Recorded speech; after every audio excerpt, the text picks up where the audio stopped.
everyone, welcome back to the English Listening Room, your go-to podcast for learning English, leveling up your life, and becoming the version of yourself you're proud of. I'm Michael. And I'm Elisa.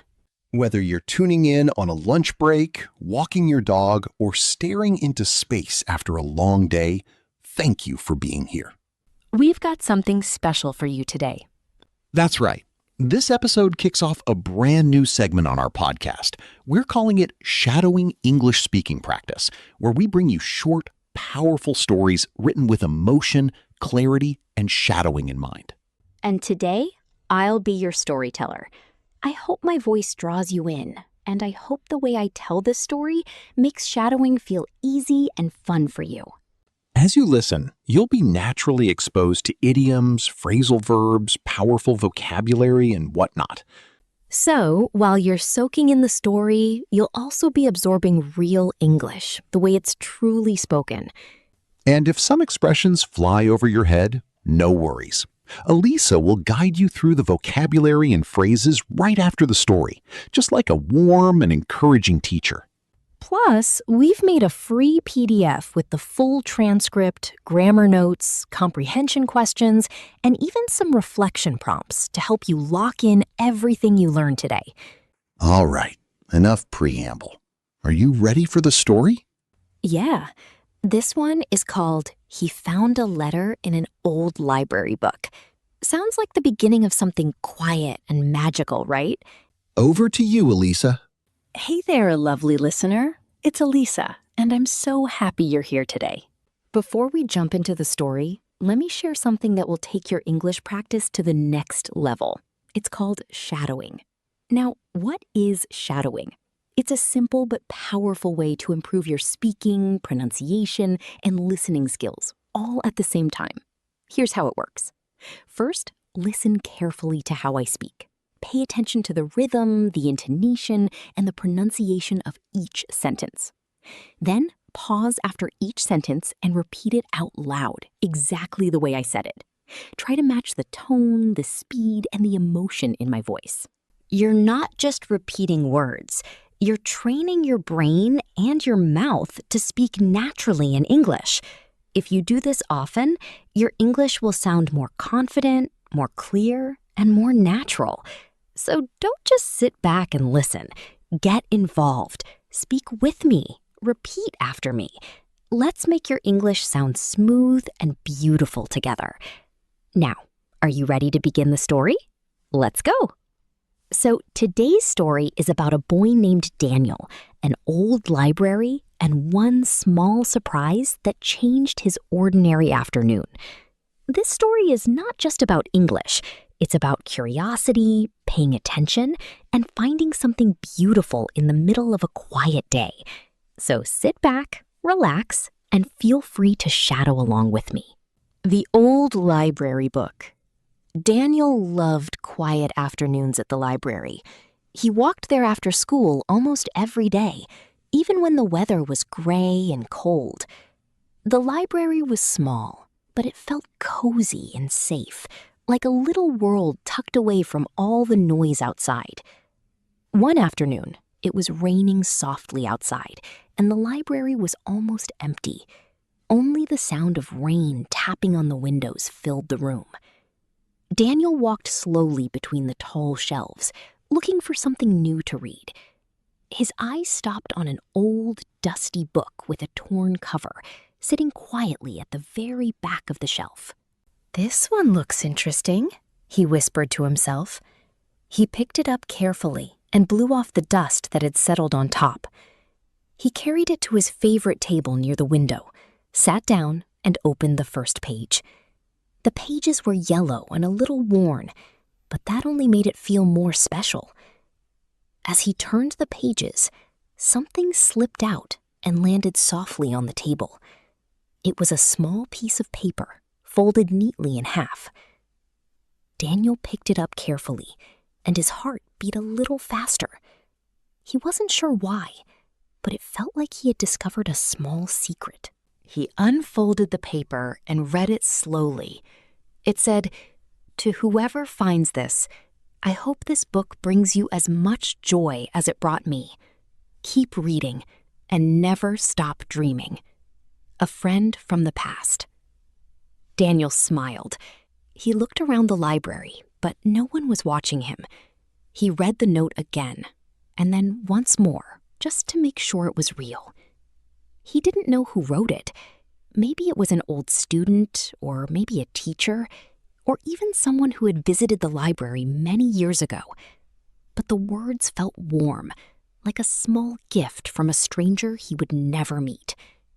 Daniel put the note carefully back inside the book and kept reading. For the first time in weeks, he felt genuinely excited about a story. The rain outside didn't feel gloomy anymore. It felt peaceful, almost comforting, like the whole world had slowed down just for him. When he finished a few chapters, he closed the book gently and sat there for a moment, thinking. Then he decided to do something kind, too. He took a blank piece of paper from his bag and began to write his own note, choosing his words carefully. To the next reader, I hope this story makes you smile too. Keep exploring and don't be afraid to try new things. A friend from today. He folded the note the same way the first one had been folded and placed it inside the book, right where he had found the original note. Then he returned the book quietly to the shelf, hoping that someone else would find it soon and feel the same small spark of joy. Walking home that evening, Daniel felt lighter, even though nothing about his day had really changed. A tiny act of kindness from someone he had never met had made his whole afternoon feel different. And now, without even realizing it, he had passed that kindness on to someone else. Weeks later, Daniel came back to the library on another quiet afternoon. He walked straight to the same shelf and picked up the book again, almost without thinking. He opened it carefully, and there, inside the same pages, was a brand new note. It said, "Thank you for your kind words. This book found me at exactly the right time. I hope it keeps traveling, and I hope it keeps spreading kindness to whoever needs it next." Daniel laughed softly to himself. The little chain of kindness he had started was still going, quietly moving from one reader to the next. Sometimes life feels boring, or slow, or a little heavy, like nothing exciting will ever happen. But sometimes an old book on a dusty shelf holds a small surprise, waiting patiently to be found. And that one little note, that one small act of kindness, is enough to remind us that we're never really alone and that we can always pass a little warmth on to someone else. And that's Daniel's story. A small moment, a simple folded note, and yet it became something quietly beautiful. I hope it reminded you that even on ordinary days, something kind or something quiet and thoughtful can appear and gently change how we feel. And if you practiced shadowing with me, give yourself a big high five. Look how simple and how powerful this practice can be. Every time you repeat a sentence, you're not just learning English. You're building confidence, rhythm, and fluency, one word at a time. Now, I know we heard some new words and phrases in this story, so don't worry if a few of them flew over your head. That just means it's time to break them down together. Let's go over the key vocabulary and expressions you heard in the story, so next time you'll understand them right away, and maybe even use them yourself. Ready? Let's begin. First up, blow off. Blow off. This means to remove dust or light dirt by blowing air on it. Imagine gently blowing across the top of an old book and watching the dust float away. Example, she blew off the dust from the old photo. Repeat with me. She blew off the dust from the old photo. Next, dusty. Dusty. This describes something covered with dust because it hasn't been touched or cleaned in a long time. Example, the shelf was dusty and old. Say it with me. The shelf was dusty and old. Here's a nice one. Fold. Fold. It means to bend something, like paper or cloth, so that it becomes smaller and neater. Example, he folded the letter and put it carefully in his pocket. Let's say it together. He folded the letter and put it carefully in his pocket. Now, heartbeat faster. Heartbeat faster. This means you feel excited or nervous, and you can almost feel your heart racing inside your chest. Example, my heart beat faster when I opened the box. Repeat after me. My heart beat faster when I opened the box. This next one is common. Cozy. Cozy. It describes a place that feels warm, comfortable, and safe, like a favorite blanket on a cold night. Example, the small cafe felt cozy on a rainy day. Say it with me. The small cafe felt cozy on a rainy day. Here's one about feelings. Gloomy. Gloomy. It means dark, sad, or without much light or hope, like a heavy gray sky before a storm. Example, the sky looked gloomy before the storm. Let's repeat. The sky looked gloomy before the storm. This one is useful in daily life. Pass it on. Pass it on. It means to give something, like an idea, a favor, or a gift, to someone else so that it keeps moving forward. Example, she passed on the kindness to a new friend. Say it out loud. She passed on the kindness to a new friend. Here's a fun one. Chain of kindness. Chain of kindness. It means a series of kind acts that continue one after another, almost like links connecting people together. Example, one small favor started a chain of kindness in the office. Let's say it together. One small favor started a chain of kindness in the office. This next one is very common. Ordinary day. Ordinary day. It means a normal day, nothing special or unusual, just like any other. Example, it started as an ordinary day, but something amazing happened. Repeat with me. It started as an ordinary day, but something amazing happened. Here's another gentle one. Tucked away. Tucked away. It means placed somewhere quiet, hidden, or out of the way, safe from everything else. Example, the small library was tucked away behind the old bookstore. Say it with me. The small library was tucked away behind the old bookstore. This one is about noticing things. Spark of joy. Spark of joy.